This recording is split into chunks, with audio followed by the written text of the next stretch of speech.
ಸಕಲ ಜೀವರಾಶಿಗಳಿಗೂ ಅತ್ಯಗತ್ಯವಾಗಿ ಬೇಕಾದ ಸಂಜೀವಿನಿ.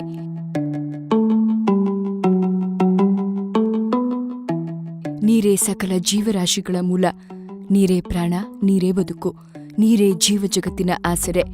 ನೀರು ಜೀವನದ ಆಧಾರ. ಶುದ್ಧ ಕುಡಿಯುವ ನೀರು ಅಮೃತಕ್ಕೆ ಸಮಾನ.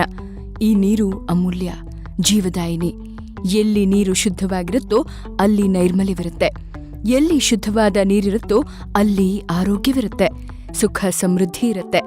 ಆದರೆ ಇಂದು ಬದುಕಿಗೆ ಆಧಾರವಾದ ಈ ಜೀವಜಲವನ್ನೇ ಕಲುಷಿತಗೊಳಿಸಿದ್ದಾನೆ ಮನುಷ್ಯ.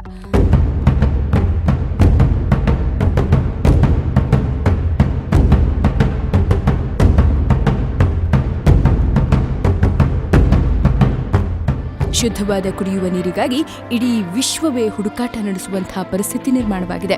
ಸಮೀಕ್ಷೆಯೊಂದರ ಪ್ರಕಾರ ಪ್ರತಿ ವರ್ಷ ಕಲುಷಿತ ನೀರು ಸೇವನೆಯಿಂದ ವಿಶ್ವದಲ್ಲಿ 2.2 ಮಿಲಿಯನ್ ಜನ ಸಾವನ್ನಪ್ತಾ ಇದ್ದಾರೆ. ಅದರಲ್ಲಿ ಹೆಚ್ಚಿನವರು ಮಕ್ಕಳು. ಈ ಜಗತ್ತಿನಲ್ಲಿ ಕಲುಷಿತ ನೀರು ಸೇವನೆಯಿಂದ ಪ್ರತಿ ಸೆಕೆಂಡಿಗೆ ಒಂದು ಮಗು ಸಾವನ್ನಪ್ತಾ ಇದೆ.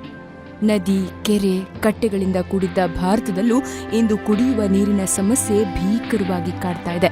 ನದಿಗಳು ಕಲುಷಿತಗೊಂಡಿವೆ, ಕೆರೆ, ಕಟ್ಟೆ, ಬಾವಿಗಳು ಬರಿದಾಗಿವೆ. ಅಂತರ್ಜಲ ಕೂಡ ವಿಷಪೂರಿತವಾಗಿ ಬಿಟ್ಟಿದೆ. ಜೀವಜಲವೇ ಅಪಾಯಕಾರಿ ಹಂತವನ್ನ ತಲುಪಿಬಿಟ್ಟಿದೆ.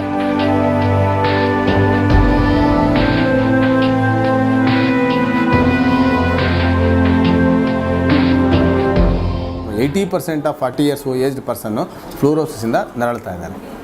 ಸ್ಕೂಲ್ ಹೆಲ್ತ್ ಚಿಲ್ಡ್ರನ್ನಲ್ಲಿ 50% ಆಫ್ ಎಲ್ಲ ಮಕ್ಕಳು ಡೆಂಟಲ್ ಫ್ಲೋರೋಸಿಂದ ನರಳ್ತಾ ಇದ್ದಾರೆ. ಆಮೇಲೆ ಈಗೇನು ಪಾಪ್ಯುಲೇಷನ್ ಇದೆ, ಹೆಣ್ಮಕ್ಳು ಏನಿದ್ದಾರೆ, ಈಗ 30-40 ವರ್ಷದ ಹರೆಯದ ಹೆಣ್ಮಕ್ಳಿದ್ದಾರೆ, ಅಜ್ಜಿದಿರಿದೆ, ಎಲ್ಲರಿಗೂ 80% ಸ್ಮೂತ್ ಮಸಲ್ ಫ್ಲೋರೋಸಿಂದ ನರಳ್ತಾ ಇದ್ದಾರೆ. ಈಗ ಗರ್ಭಕೋಶ ತೊಂದರೆ ಆಗಿರ್ಬೋದು, ಮುಟ್ಟಿನ ಪ್ರಾಬ್ಲಮ್ ಆಗಿರ್ಬೋದು, ನಿಶ್ಶಕ್ತಿ ಇರ್ಬೋದು, ಎಲ್ಲವೂ ಹೆಣ್ಮಕ್ಳು ಫ್ಲೋರೋಸಿಂದ ನರಳ್ತಾ ಇದ್ದಾರೆ.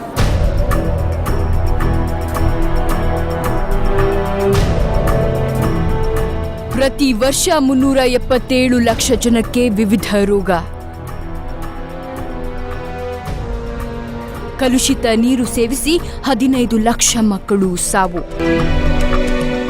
660 ಲಕ್ಷ ಜನ ಫ್ಲೋರೈಡ್ ಇರುವ ಪ್ರದೇಶದಲ್ಲಿ ವಾಸ.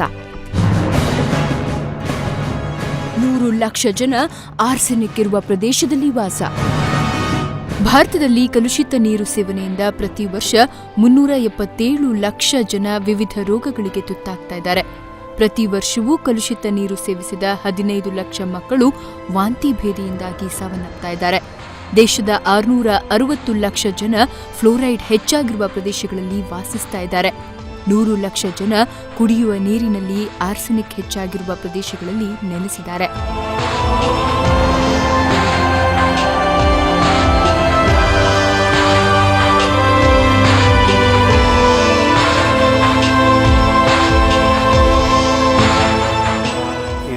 ಕಾಲು ನೋವು, ಕೈಕಾಲು ನೋವು, ಮೈನೋವು, ಹಲ್ಲು ಇದಾಗೋದು, ಮತ್ತು ಕೂದಲು ಉರೋದು ಎಲ್ಲ ಇದಾಗ್ತಾ ಇತ್ತು. ಸುಮಾರು ದೂರಿಂದ ನಾವು ಸೈಕಲಲ್ಲಿ ಹೋಗಿ ನೀರನ್ನ ತಗೊಂಡು ಅಲ್ಲಿಂದ ನಾವು ಈ ನೀರನ್ನ ಕುಡಿತಾ ಇದ್ವಿ. ಅದರಿಂದ ನಮಗೆ ಎಲ್ಲ ಆರೋಗ್ಯ ಎಲ್ಲ ಹದಗೆಟ್ಟಿತ್ತು. ಕರ್ನಾಟಕದಲ್ಲೂ ಶುದ್ಧವಾದ ಕುಡಿಯುವ ನೀರಿನ ಸಮಸ್ಯೆ ಇದೆ. ಕಲುಷಿತ ನೀರು ಸೇವನೆಯಿಂದ ನಮ್ಮ ರಾಜ್ಯದಲ್ಲೂ ಸಾಕಷ್ಟು ಸಮಸ್ಯೆಗಳು ಉಂಟಾದ ಉದಾಹರಣೆಗಳಿವೆ. ರಾಜ್ಯದಲ್ಲೂ ಕುಡಿಯುವ ನೀರಿನಲ್ಲಿ ಫ್ಲೋರೈಡ್, ಆರ್ಸೆನಿಕ್ ಹೆಚ್ಚಾಗಿರುವ ಪ್ರದೇಶದಲ್ಲಿ ಲಕ್ಷಾಂತರ ಜನ ವಾಸ ಮಾಡ್ತಾ ಇದ್ದಾರೆ. ಅಲ್ಲಿನ ಜನ ಸಾಕಷ್ಟು ರೋಗಗಳಿಗೆ ತುತ್ತಾದ ಉದಾಹರಣೆಗಳಿವೆ.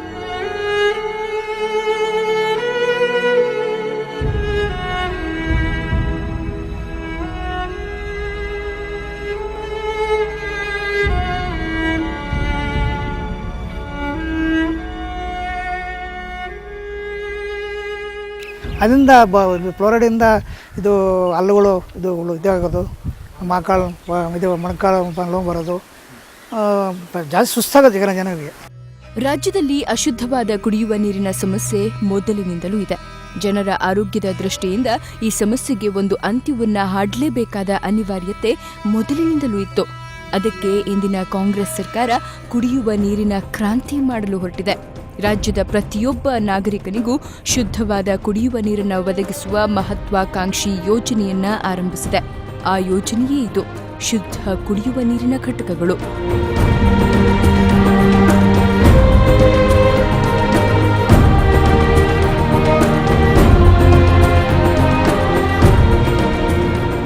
ರಾಜ್ಯದಲ್ಲಿ ಇನ್ಮುಂದೆ ಕಲುಷಿತ ಕುಡಿಯುವ ನೀರಿನ ಸಮಸ್ಯೆ ಎದುರಾಗುವುದಿಲ್ಲ.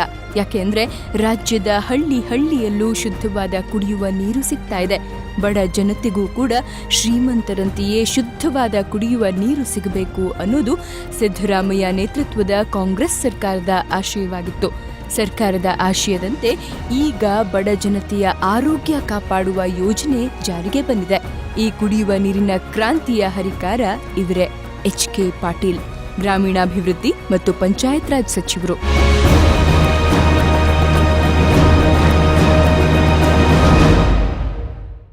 ನಾವು ಬಹಳಷ್ಟು ಪ್ರಾಮುಖ್ಯತೆಯನ್ನು ಕೊಟ್ಟಿರೋದು ಪ್ರತಿ ಹಳ್ಳಿಯೊಳಗೆ ಶುದ್ಧ ಕುಡಿಯುವ ನೀರು ಇರಬೇಕು. ಆ ಶುದ್ಧೀಕರಣ ನಮ್ಮ ಹೊಸ ತಂತ್ರಜ್ಞಾನವನ್ನು ಬಳಕೆ ಮಾಡಿಕೊಂಡು ಆ ಶುದ್ಧವಾಗಿರ್ತಕ್ಕಂಥ ನೀರು ಯಾವ ಗುಣಮಟ್ಟದ್ದಿರಬೇಕು ಅಂದರೆ ದೇಶದಲ್ಲಿ ಪ್ರಧಾನಮಂತ್ರಿ, ದೇಶದಲ್ಲಿ ರಾಷ್ಟ್ರಪತಿ, ರಾಷ್ಟ್ರದಲ್ಲಿ ಇವತ್ತು ಏನು ಆಗರ್ಭ ಶ್ರೀಮಂತರು, ಅಧಿಕಾರಿಗಳು, ಅವಕಾಶದಲ್ಲಿರೋರು ಏನು ಬಾಟಲ್ಡ್ ವಾಟರ್ ಕುಡಿತಾರೆ, ಶುದ್ಧವಾಗಿರ್ತಕ್ಕಂಥ ಕುಡಿಯುವ ನೀರನ್ನು ಸೇವನೆ ಮಾಡ್ತಾರೆ. ಅದೇ ಗುಣಮಟ್ಟದ ನೀರು ನಮ್ಮ ಗ್ರಾಮದ ಕಟ್ಟ ಕಡೆಯ ಮನುಷ್ಯನಿಗೂ ಸಹಿತ ಲಭ್ಯ ಆಗಬೇಕು. ಆ ಕನಸು, ಆ ಗುರಿ ಇಟ್ಕೊಂಡು ನಾವು ಇವತ್ತು ಕೆಲಸ ಮಾಡ್ತಾ ಇದ್ದೀವಿ. ಕಲುಷಿತ ನೀರನ್ನ ಕುಡಿಯೋದು ಅಂದ್ರೆ ರೋಗಗಳಿಗೆ ಆಮಂತ್ರಣ ನೀಡಿದಂತೆ. ನಮ್ಮ ರಾಜ್ಯದ ಹಳ್ಳಿಗಳಲ್ಲಿ ಶುದ್ಧವಾದ ಕುಡಿಯುವ ನೀರಿನ ತೀವ್ರ ಕೊರತೆ ಇದೆ. ನದಿಗಳು ಕಲುಷಿತಗೊಂಡಿವೆ, ಕೆರೆ ಕಟ್ಟೆಗಳು ವಿಷಕಾರಿಯಾಗಿವೆ, ಬಾವಿಗಳು ಕೂಡ ಫ್ಲೋರೈಡ್ ಯುಕ್ತಗೊಂಡಿದೆ. ಅಂತರ್ಜಲವಂತೂ ಬಳಸದಂತಹ ಸ್ಥಿತಿಯನ್ನ ತಲುಪಿಬಿಟ್ಟಿದೆ. ಕುಡಿಯುವ ನೀರು ಭೌತಿಕವಾಗಿ, ರಾಸಾಯನಿಕವಾಗಿ ಹಾಗೂ ಜೈವಿಕವಾಗಿ ಕಲುಷಿತಗೊಂಡಿದೆ. ಈ ನೀರನ್ನ ಕುಡಿದ ಜನತೆ ಅನಾರೋಗ್ಯದಿಂದ ಆಸ್ಪತ್ರೆ ಸೇರ್ತಾ ಇದ್ದಾರೆ.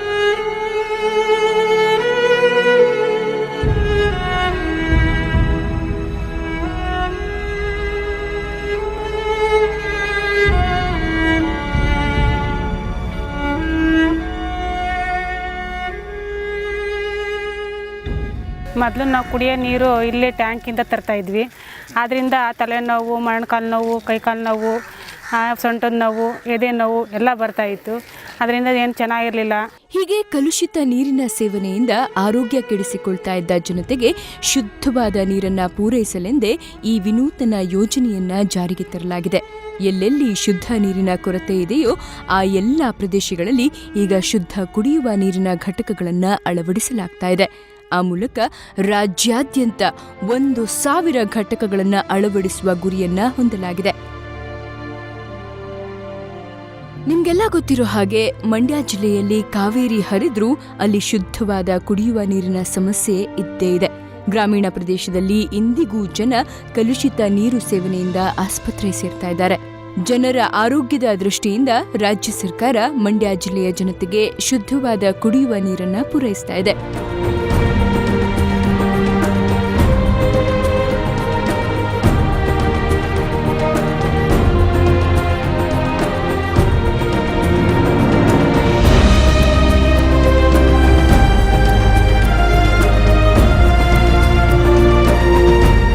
ಮೊದಲು ನಮ್ಮ ಊರಲ್ಲಿ ನಲ್ಲಿಗಳಲ್ಲಿ ನೀರು ಬಿಡ್ತಿದ್ರು. ಬರಲಿಲ್ಲ ಅಂತಂದರೆ ಬಾವಿಲಿ, ಬೋರ್ವೆಲ್ಲೆಲ್ಲ ತೊಗೊಬರ್ತಿದ್ವಿ. ಅದರಲ್ಲೆಲ್ಲ ತುಂಬ ಗಲೀಜಿರ್ತಿತ್ತು, ಹುಳಗಳು ಬರ್ತಿತ್ತು. ಇದರಿಂದ ಮನೇಲಿ ಆರೋಗ್ಯ ಎಲ್ಲ ಕೆಡ್ತಿತ್ತು. ಇದರಿಂದ ನಾವು ಸಂಪಾದನೆ ಮಾಡಿದ ದುಡ್ಡನ್ನೆಲ್ಲ ಆಸ್ಪತ್ರೆಗೆ ಸುರಿಯುವಂತಾಗ್ತಿತ್ತು. ಕೋಲಾರ ಜಿಲ್ಲೆಯಲ್ಲಿ ಕುಡಿಯುವ ನೀರಿಗೆ ತುಂಬಾನೇ ಸಮಸ್ಯೆ.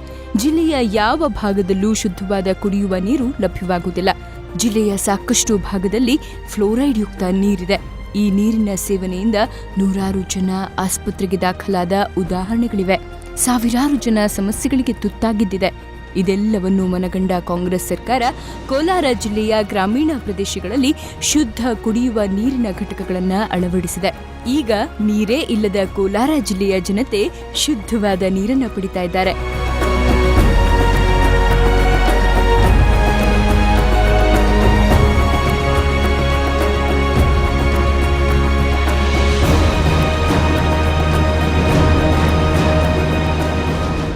ಆರೋಗ್ಯ ಎಲ್ಲ ಚೆನ್ನಾಗವ್ರೆ. ಬಿಸ್ಲೇರಿ ವಾಟರ್ ಕುಡಿತಾರಿಂದ ಎಲ್ಲರಿಗೂ ಆರೋಗ್ಯವಂತರಾಗವ್ರೆ. ಹಿಂದೆ ಆರೋಗ್ಯ ಹದಗೆಡ್ತಾ ಇತ್ತು, ನೆಗಡಿ, ಕೆಮ್ಮು, ಜ್ವರ ಇಂಥದ್ದೆಲ್ಲ ಬರ್ತಾಯಿತ್ತು. ಇವಾಗ ಏನಿಲ್ಲ, ಎಲ್ಲ ಆರೋಗ್ಯಗವ್ರೆ. ಇನ್ನು ಬೆಂಗಳೂರಿನ ಪಕ್ಕದಲ್ಲೇ ಇರುವ ತುಮಕೂರು ಜಿಲ್ಲೆಗೆ ಶುದ್ಧವಾದ ಕುಡಿಯುವ ನೀರು ಸಿಕ್ಕಿಲ್ಲ. ಜಿಲ್ಲೆಯ ಜನ ಶುದ್ಧವಾದ ನೀರಿಗಾಗಿ ಸಾಕಷ್ಟು ವರ್ಷಗಳಿಂದ ಪರಿತಪಿಸ್ತಾ ಇದ್ರು. ತುಮಕೂರು ಜಿಲ್ಲೆಯ ಜನರ ಕನಸನ್ನ ಕಾಂಗ್ರೆಸ್ ಸರ್ಕಾರ ನನಸು ಮಾಡಿದೆ. ಜಿಲ್ಲೆಯ ಹಳ್ಳಿಗಳಲ್ಲೂ ಶುದ್ಧವಾದ ಕುಡಿಯುವ ನೀರಿನ ಘಟಕಗಳನ್ನು ಆರಂಭಿಸಲಾಗಿದೆ. ಇದೊಂದೇ ಅಲ್ಲ, ಬೆಂಗಳೂರು ಗ್ರಾಮಾಂತರ ಸೇರಿದಂತೆ ದಕ್ಷಿಣ ಕರ್ನಾಟಕದ ಯಾವ ಭಾಗದಲ್ಲಿ ಕಲುಷಿತ ನೀರಿನ ಸಮಸ್ಯೆ ಇದೆಯೋ ಅಲ್ಲೆಲ್ಲ ಈಗ ಶುದ್ಧವಾದ ನೀರನ್ನ ಪೂರೈಕೆ ಮಾಡಲಾಗ್ತಾ ಇದೆ.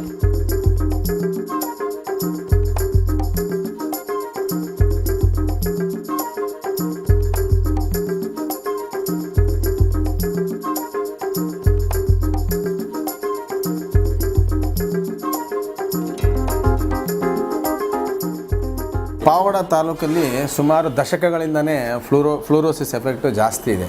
ಈಗ ಕುಡಿಯುವ ನೀರಿನಲ್ಲಿ ಮತ್ತು ಏನು ಭೂಮಿಯಲ್ಲಿ ಮತ್ತು ಇಲ್ಲೇನು ಪಾವಡದಲ್ಲಿ ಬೆಳೀತಾ ಇರೋ ಬೆಳೆಗಳಲ್ಲಿ ಫ್ಲೂರೈಡ್ ಕಂಟೆಂಟು ಜಾಸ್ತಿ ಇದೆ. ನಾರ್ಮಲ್ ಫ್ಲೂರೈಡ್ ಕಂಟೆಂಟು ನಮಗೆ ಕುಡಿಯೋ ನೀರಿನಲ್ಲಿ ಬಿಲೋ 1 ppm ಇರಬೇಕು. 1 ppm ಇರೋದು ಪಾವಗಡದಲ್ಲಿ ಕೆಲವು ಹಳ್ಳಿಗಳಲ್ಲಿ ಏನು ಸರ್ವೆ ಮಾಡಿದಾಗ 8 to 12 ppm ಇದೆ. ಸೊ ಕುಡಿಯೋ ನೀರಿನಲ್ಲಿ 1-8 ಜಾಸ್ತಿ ಇದೆ. ಸೊ ಇದರಿಂದ ಏನು 40-50 ವರ್ಷಗಳಿಂದ ಪಾವಡ ಜನ ಫ್ಲೂರೋಸಿಂದ ಎಫೆಕ್ಟ್ ಆಗಿದ್ದಾರೆ. ವೈಜ್ಞಾನಿಕ ಇದನ್ನು ನೀರುಗಳನ್ನು ಹಳ್ಳಿಗಳಿಗೂ ಕೊಡಬೇಕು ಅಂತ ಒಂದು ದೃಷ್ಟಿಯಿಂದ ಇಂಥ ಯೋಜನೆಗಳನ್ನು ಜಾರಿಗೆ ತಂದಿದೆ.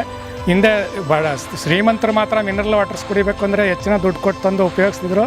ಸಾಮಾನ್ಯ ಜನರು ಈ ನೀರನ್ನ ಕನಸಾಗೇ ಇತ್ತು ಅವರಿಗೆ. ಈ ಸರ್ಕಾರ ಮಾಡಿರೋದ್ರಿಂದ ಬಡ ಜನರು ಕೂಡ ಈ ನೀರನ್ನು ಉಪಯೋಗಿಸುವಂಥ ಸ್ಥಿತಿಯಲ್ಲಿ ಸರ್ಕಾರ ಈ ಕಾರ್ಯಕ್ರಮವನ್ನು ಜಾರಿ ಮಾಡಿದೆ. ಕೈಗಾರೀಕರಣ, ಅತ್ಯಧಿಕ ರಾಸಾಯನಿಕ ಗೊಬ್ಬರ ಬಳಕೆ, ಕೀಟನಾಶಕ ಬಳಸುವ ಕೃಷಿ ಪದ್ಧತಿ, ಬೃಹತ್ ಪಟ್ಟಣಗಳಿಂದ ಹೊರಹೋಗುವ ಚರಂಡಿ ನೀರು ನಮ್ಮ ಪುಣ್ಯ ವಾಹಿನಿಗಳನ್ನೆಲ್ಲ ವಿಷವಾಹಿನಿಗಳನ್ನಾಗಿ ಪರಿವರ್ತಿಸಿಬಿಟ್ಟಿವೆ. ಅಂತರ್ಜಲದ ವಿಪರೀತ ಬಳಕೆ ಮತ್ತು ರಾಸಾಯನಿಕಗಳ ಇಂಗುವಿಕೆಯಿಂದಾಗಿ ಅಂತರ್ಜಲ ಕೂಡ ಕುಡಿಯಲು ಸಾಧ್ಯವಾಗದಷ್ಟು ಕಲುಷಿತಗೊಂಡಿದೆ. ರಾಜ್ಯದಲ್ಲಿ ಒಟ್ಟು 59,753 ಜನವಸತಿಗಳಿವೆ. ಈ ಜನವಸತಿಗಳಿಗೆ ವಿವಿಧ ಮಾರ್ಗಗಳಲ್ಲಿ ಕುಡಿಯುವ ನೀರನ್ನ ಪೂರೈಸಲಾಗ್ತಾ ಇದೆ.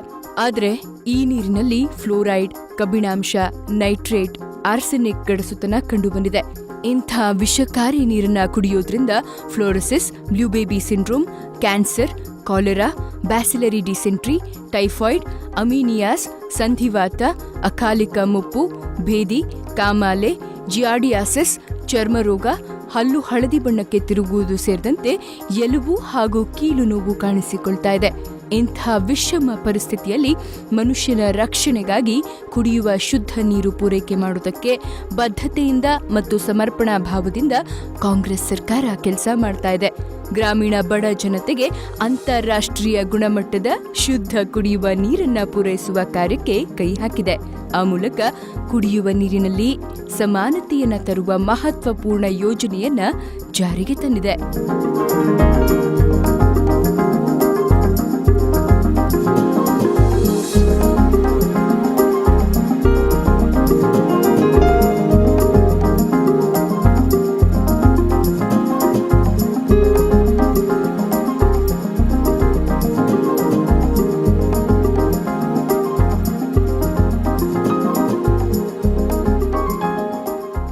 ನೀರಿನ ಘಟಕ ಆಗೋಕ್ಕೂ ಮೊದಲು ನಮಗೆ ನಲ್ಲಿಗಳು, ಬೋರ್ವೆಲ್ಗಳು ಭಾಳ ದೂರದಲ್ಲಿತ್ತು. ನಾವು ಮನೆ ಕೆಲಸಗಳನ್ನು ಬಿಟ್ಟು ನೀರಿಗೆ ಮನೆ ಹೆಂಗಸ್ರುಗಳಿಗೆ ಹೆಲ್ಪ್ ಮಾಡೋಕ್ಕೋಸ್ಕರ ನೀರು ತರಕ್ಕೆ ನಾವೇ ದೂರಕ್ಕೆ ಹೋಗಬೇಕಾಗಿತ್ತು.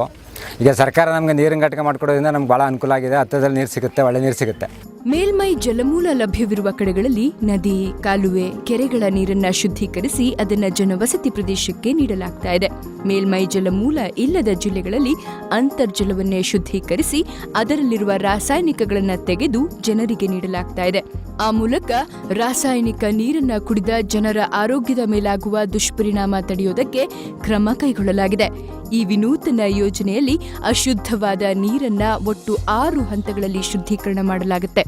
ಅದರಲ್ಲಿ ಮೊದಲನೆಯದು ಸ್ಯಾಂಡ್ ಫಿಲ್ಟರ್. ಶುದ್ಧ ನೀರಿನ ಘಟಕದಲ್ಲಿ ಮೊದಲು ಸ್ಯಾಂಡ್ ಫಿಲ್ಟರ್ ಮೂಲಕ ಪ್ರಕೃತಿ ಸಹಜ ಸೋಸುವಿಕೆಯಿಂದಾಗಿ ನೀರು ಕಲ್ಮಶಗಳಿಂದ ಮುಕ್ತವಾಗುತ್ತೆ. ಇಲ್ಲಿ ವಿವಿಧ ಆಕಾರದ ಮರಳಿನ ಸ್ತರಗಳಲ್ಲಿ ನೀರು ಹಾಯ್ದು ಮೊದಲ ಹಂತದ ಶುದ್ಧೀಕರಣ ನಡೆಯುತ್ತೆ.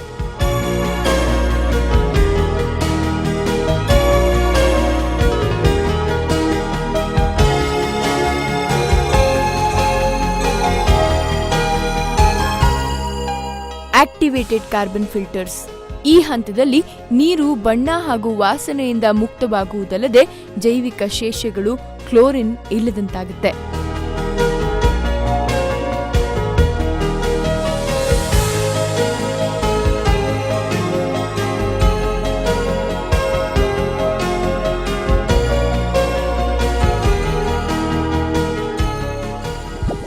ಮೂರನೇ ಹಂತವನ್ನ ಸಾಫ್ಟ್ನರ್ ಎನ್ನಲಾಗುತ್ತೆ. ಇಲ್ಲಿ ಡೋಸಿಂಗ್ನಿಂದಾಗಿ ಗಡಸು ನೀರು